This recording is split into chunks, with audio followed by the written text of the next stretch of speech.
question, last one, I have no notes for, so I'm gonna go on a little rant. Hopefully it's coherent, is that I need advice on dealing with a bad decision. When we're talking about decision making that's in the past, as I read the question, it's talking about dealing with situations in the past. What we always need to do is that, again, we need to stop living in the past. So many times in my life and in other people's lives, as I heard them tell throughout stories, is that what happens when you dwell in the past. A lot of times, your past life, your past decisions, if you do not let them go, if you do not practice self-love, if you do not practice mindfulness, they're going to snowball into a point where they start to consume your dominant mental attitude. And if that is a negative memory, you are going to handicap yourself, and you are going to block your blessings from happening because of a memory that you thought, that memory that could be 10 years old, but you haven't gotten through to that memory yet. You haven't healed from that memory yet, so it's still scarring you to this day. What I need you to do is I need you to take that memory. I need you to sit by yourself. I need you to practice mindfulness, and I need you to take that memory. As I said before, a question before, I need you to take it apart. And sometimes our past decisions, our past memories could be some ugly stories, some painful stories. I'm not saying that they're not. I've had stories like that, and you have stories like that, but we need to be able to heal through them. So what I need you to do is I need you to sit down again. I want you to get out a notebook, and I want you to start writing down every single detail of that memory. I want you to realize exactly what happened. What bad habits did you develop? Why did you do the things that you did? I want you to write down in immense detail, and then I want you to flip that page, and I want you to write down all the things that you've learned through that decision. I want you to write down why you're better today than you were when you made that decision. I want you to take that piece of paper then, if you have a lighter, or crumble it up and burn it. I need you to get to a point where you can see that memory and only take away what you've learned from it in a good way, in a positive way. So many times we don't want to address the ugly parts of our life because it's so scarring that it's almost consumed us. Now it's consumed you, and now it's crippling you. So what I need you to do is I need you to identify that exact bad decision, apologize to anybody that you need to, and I want you to dig deep within your soul to heal through it.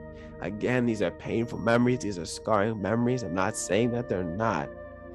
I need you to heal through them. I need you to grow through them. You need to be able to do that for yourself so you can grow from it.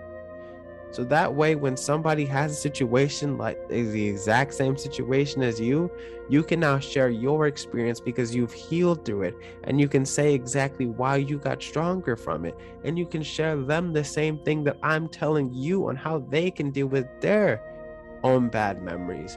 You want to be that person. You want to be that beacon of light for somebody who's going through something bad right now, the same exact thing as you. If you didn't self-reflect, if you didn't stop that bad memory from keep plaguing your mind, you would never be able to get to that point where you can even help anybody. And that's my thing. So many times we have so many experiences, so many bad things that have happened to us, but we never healed through it. So in that point, we're kind of holding ourselves back from helping other people that are going through the same thing. Because if you are still scarred from that memory, how can you help somebody who's scarred from the same memory? You want to get to that point where you've developed your self-confidence, your self-worth, where you can build yourself up every single day, and you got the confidence to talk about it. But that's it for that question. It was a quick question because I just wanted to help everybody get to that point where they're comfortable in their own skin. They're comfortable with their mind. So many people that I see today are not comfortable within their own mind. They have so many things blocking them, like trying to imitate people, worrying about if life's getting harder, trying to change yourself for other people, dealing with toxic friends. So many things that are in their life, in their brain, that are blocking people out I need you to get to a point where you not only love yourself, but you're able to share it with the world. Because I'm nobody special and you're nobody special at this point. But we want to get to a point where we can build ourselves up to where we are. And then once we have that beacon of self-love, we can now spread it with the world.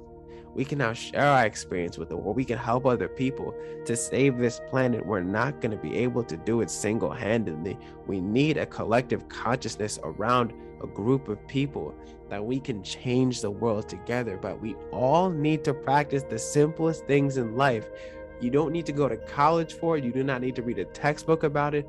All of the things about self-love you already know how to do, but you have some things like negativity that latch itself onto you, that try to stop you from doing it. Because once you practice self-love, once you aren't affected by the things that the world throws at you, it is powerless against you.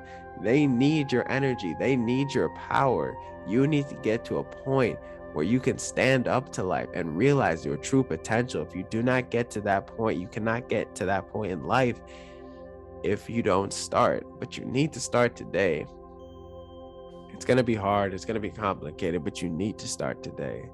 I got love for every single one of y'all, but I want to see you guys win. I want to see you guys succeed, but you got to be able to do the hard work first. If you can't do that, then I can't do anything for you, but I know you can. And I can't wait to see everybody shine, including myself.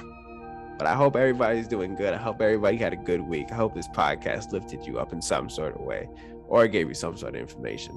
I rant a lot, so I hope you enjoyed the rant, and I'll see you guys next week. I love y'all.